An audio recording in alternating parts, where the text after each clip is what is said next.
how to wash your face like an ancient queen, because rushing through cleansing is where the dullness begins.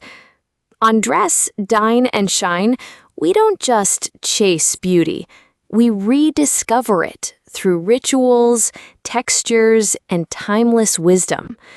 Today, step into a slower, sacred rhythm as we explore how to wash your face like an ancient queen, where every drop of water, every gentle touch, and every fragrant grain becomes part of your glow. The Forgotten Crown Ritual. In the quiet corners of ancient palaces, long before serums came in glass bottles and before cleansers foamed in artificial bubbles, women of royal lineage performed a daily act of devotion, washing their face. Not scrubbing, not rushing, washing. With purpose, with poise, with poetry in their fingertips. It wasn't about exfoliation or chasing glass skin. It was about purification. Not just of the body, but of the breath, of the energy. Because in many ancient cultures, from India to Egypt to the Ottoman world, your face was considered your energetic signature, the canvas of your destiny, the place where stories met the world. And how you washed it mattered. Today, we've reduced this ritual to a 2-minute habit done under fluorescent lights with half-closed eyes and a podcast playing in the background. But what if we brought back the reverence? What if you learned to wash your face like an ancient queen? Today, you will. The basin was a throne. In many traditional cultures, the act of facial cleansing began with the vessel itself, not a plastic sink, not even porcelain, but a basin, often handcrafted, made of copper, silver, or even brass. Why? Because these metals were more than materials, they were functional elements. Copper was revered for its antibacterial, detoxifying properties. Silver was cooling, calming, and energetically purifying. Brass, an alloy of copper and zinc, had vata-pacifying properties in Ayurveda, meaning it grounded anxiety and mental restlessness. Even the water that touched the skin was considered sacred, stored in matkas or kamandalus, left under the moonlight or infused with tulsi, rose petals, or vetiver roots. To cleanse the face was not to remove dirt, but to reawaken life on the face. Cleansing without foam. Let's deconstruct the myth that foaming equals cleaning. Ancient beauty did not rely on synthetic surfactants. It relied on nature's emulsifiers. In India, it was besan, chickpea flour. In Egypt, milk and honey. In Japan, azuki bean powder. In Morocco, rasool clay. In Korea, rice water. Let's go deeper into 3 iconic rituals. The Royal Indian Ubtan. An ubtan isn't a face wash, it's a ceremony. Base items are besan or chickpea flour or green gram powder. Just add a pinch of turmeric, sandalwood powder, rose petals. For binder, raw milk, rosewater, or yogurt.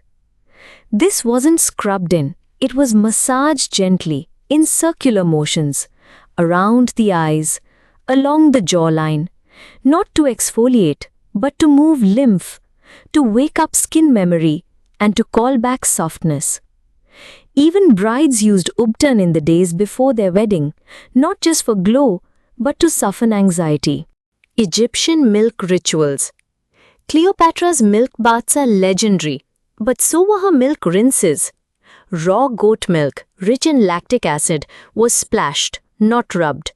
Left on the face for a few minutes, it gently dissolved dead skin, softened texture, and offered a natural glow. No abrasives needed. Today, the modern version? A splash of raw milk mixed with honey. Apply it with your fingers, let it sit for 5 to 7 minutes, then rinse with cool water. It's like silk on skin. Korean rice water. Korean mothers taught their daughters to never throw away rice water. Why? Because the milky residue left after rinsing or boiling rice was loaded with minerals, amino acids, and niacinamide. They'd splash it, pat it, or even use it as a final rinse. The result? Supple skin, gentle brightening, no irritation. And the best part? This was always paired with gratitude, because food water wasn't to be wasted, but revered. The 5 movements of royal cleansing. Ancient queens never scrubbed, they moved. Every cleansing had its own choreography. Here's a distilled 5-step movement you can bring into your own face washing ritual, based on traditional massage techniques from Ayurveda, Japan, and Middle Eastern traditions. Anoint. Apply your cleanser or paste using both palms.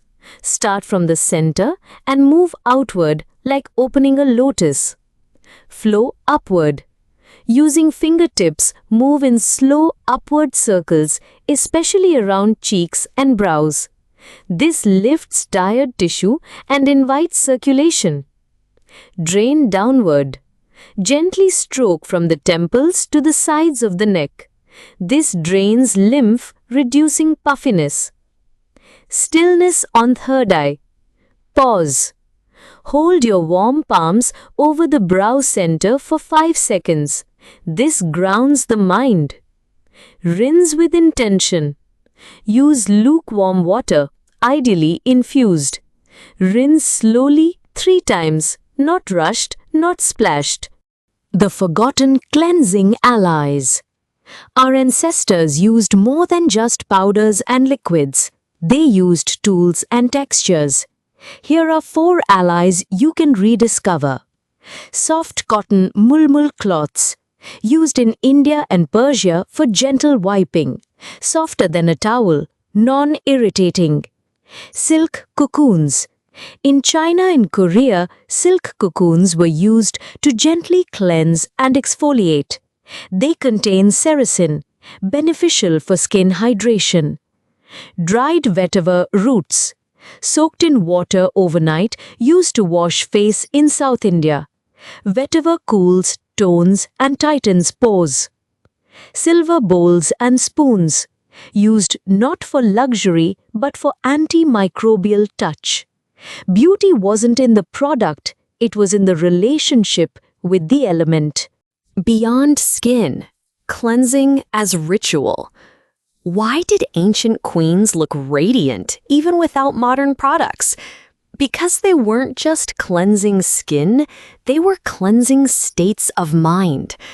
Cleansing was done at sunrise to awaken senses, in silence to feel every stroke, with prayers not for beauty but for balance.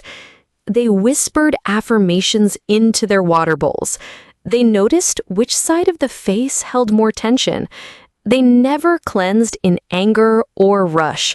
In their world, the way you touch your skin mattered more than what you put on it. A modern morning cleanse, the Queen's way. Want to begin your day like an ancient queen? Try this. 6-step ritual. No harsh products required. Prepare your space. Light a candle. Place a small copper or ceramic bowl with warm water infused with rose or tulsi. Make your cleanser.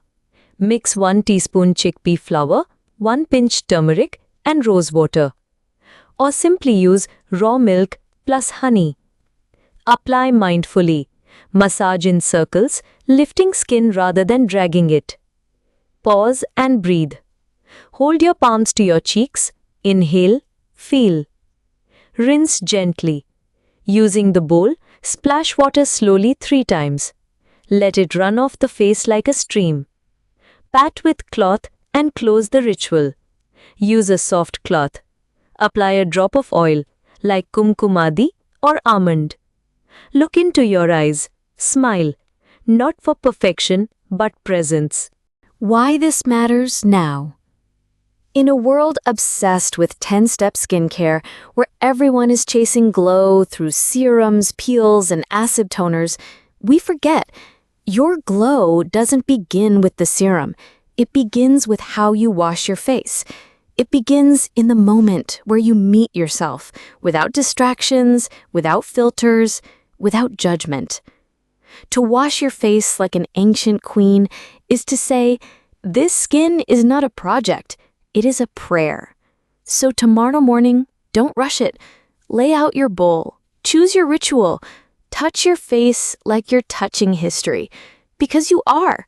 Your grandmother's hands once did this, and her grandmother's, and now you. Let the cleansing begin. Let the dullness melt.